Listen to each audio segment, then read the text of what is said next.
Bismillahirrahmanirrahim. Assalamualaikum warahmatullahi wabarakatuh. Bagaimana kabar kalian hari ini anak solih dan solihah? Semoga selalu berada dalam kondisi badan dan iman yang sehat dan kuat. Nah anak-anak, hari ini kalian berjumpa dengan Ustazah Rusmi. Kita akan kembali belajar mata pelajaran IPS. Dan hari ini yang akan kita bahas adalah potensi keadaan geografis Indonesia dan juga pengaruhnya terhadap kehidupan penduduk. Sebelum kita memulai pembelajaran, marilah kita berdoa terlebih dahulu. Berdoa dimulai. Bismillahirrahmanirrahim. Raditu billahi rabba wa bil islami dina wa bi muhammadin nabiyya wa rasula rabbi zidni ilma warzuqni fahma walhamdulillahi rabbil alamin. Amin amin ya rabbal alamin. Nah anak-anak, sekarang silahkan siapkan buku IPS kalian dan bukalah buku IPS kalian di halaman 17.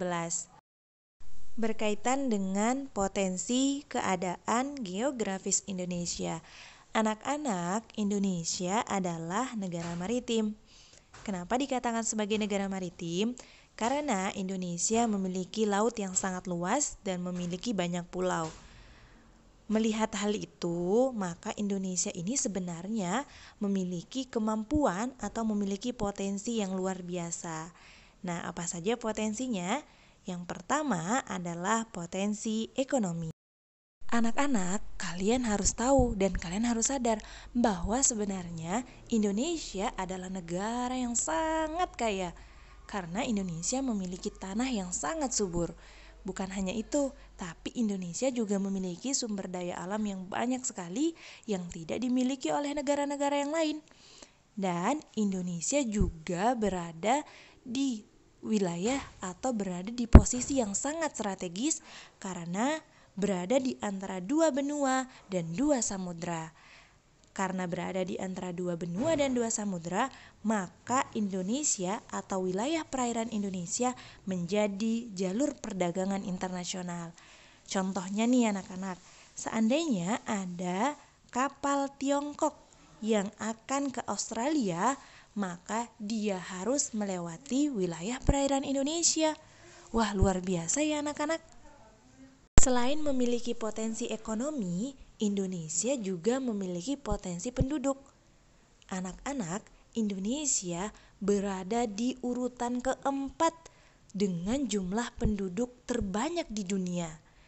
Nah, jumlah penduduk Indonesia sekitar 273.523.615 jiwa. Wow, luar biasa ya anak-anak. Jadi Indonesia sebenarnya tidak kekurangan penduduk, tidak kekurangan orang. Dan Indonesia juga harusnya memiliki orang-orang hebat. Dan Ustazah yakin bahwa suatu saat kalianlah yang akan menjadi penduduk Indonesia yang terkategori sebagai anak-anak hebat, sebagai orang-orang hebat. Selanjutnya adalah potensi budaya yang dimiliki oleh Indonesia. Anak-anak, pekan sebelumnya Ustazah sudah menyampaikan bahwa Indonesia ini memiliki kenampakan alam yang luar biasa. Nah, kenampakan alam di Indonesia seperti sungai, gunung, laut, pantai, dan lain sebagainya membuat banyak orang asing atau orang yang berada di negara lain ingin sekali kemudian untuk mengunjungi Indonesia untuk melihat kenampakan yang luar biasa yang dimiliki oleh Indonesia.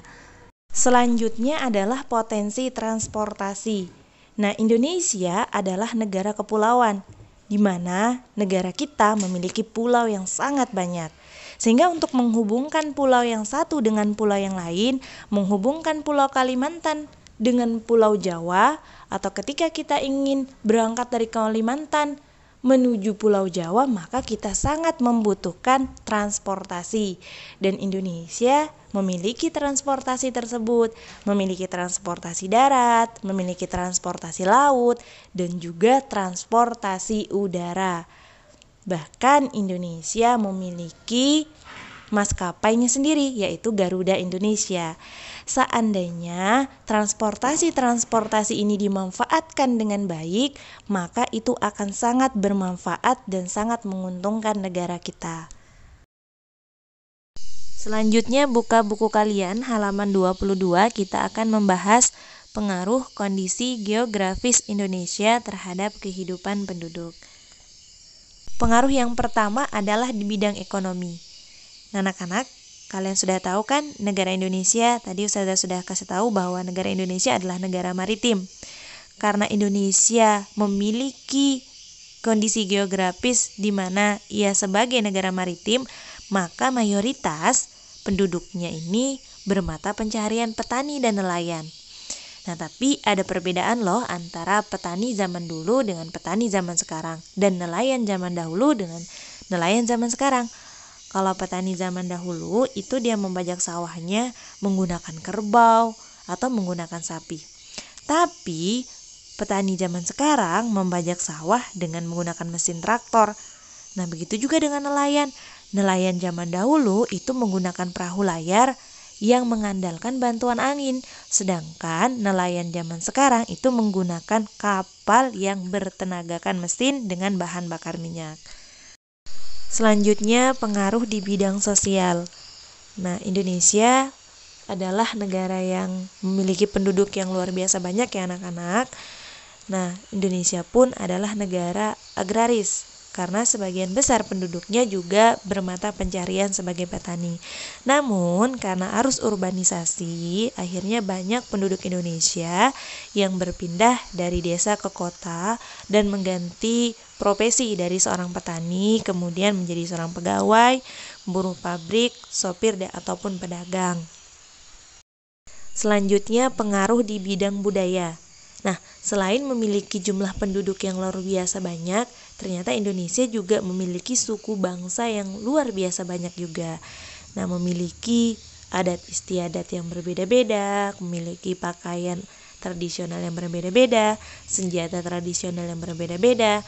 Namun, kita harus saling menghargai anak-anak dan pastikan kebiasaan atau adat istiadat yang kemudian kita ikuti itu tidak bertentangan dengan Islam.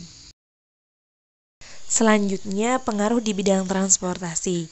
Transportasi itu sendiri adalah hal yang sangat dibutuhkan oleh manusia. Karena dengan transportasi, seseorang bisa melakukan atau berpindah dari pulau yang satu ke pulau yang lain dengan sangat mudah dan cepat. Namun, adanya transportasi ini mengakibatkan banyaknya pohon atau lahan hijau yang kemudian harus ditebang karena untuk membangun jalan raya ataupun kemudian bandara. Selain itu, kendaraan bermotor itu juga dapat menyebabkan pencemaran udara. Selanjutnya pengaruh di bidang komunikasi. Kondisi geografis wilayah Indonesia membuat penduduk kesulitan untuk berkomunikasi. Nah, pada masa lalu, komunikasi antar pulau itu tidak bisa dilakukan dengan cepat dan mudah ya anak-anak.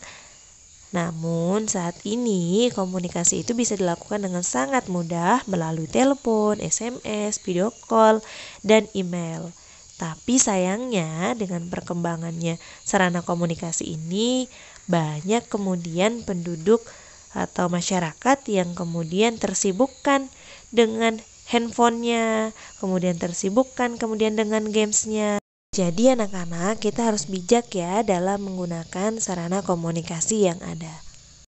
Nah, baiklah anak-anak, itulah tadi pembahasan materi IPS kita pada hari ini. Semoga Allah mudahkan untuk kita memahami. Nah, marilah kita tutup pembelajaran kita pada hari ini dengan mengucapkan hamdalah dan doa penutup majelis. Alhamdulillahirrabbilalamin. Subhanaka Allahumma wa bihamdika asyhadu an la ilaha illa anta astaghfiruka wa atubu ilaik. Alhamdulillahirrabbilalamin. Anak-anak, Ustazah mohon maaf jika terdapat kesalahan dalam penyampaian Ustazah. Ustazah akhiri, wassalamualaikum warahmatullahi wabarakatuh.